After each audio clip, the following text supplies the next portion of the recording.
Açılğan qanan appaq gül görsen oqşatıp qoyan özüne canımdın jarkıl sendi dep çaldadım görüngüm gelip gözüme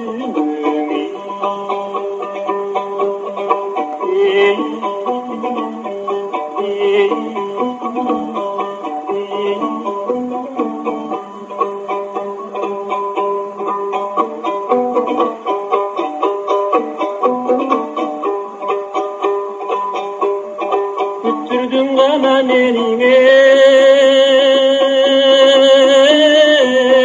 gül bakkan Bugünde geldim sen üçün Kalaydın tanrım bölüp çaldadım jaralsan gerek men üçün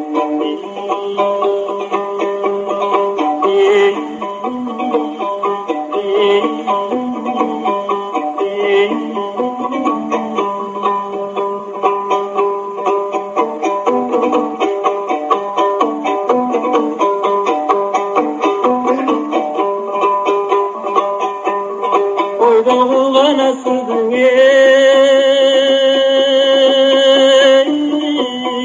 aytam da Attığız kökte sürüyorum Cansasam kolu yaptırsam daldarım kantağanın tepkürüm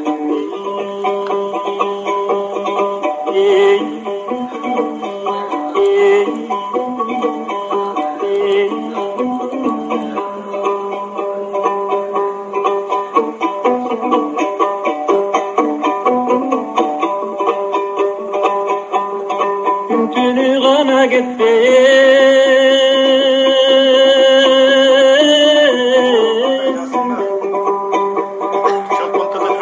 Büyütte sustum seni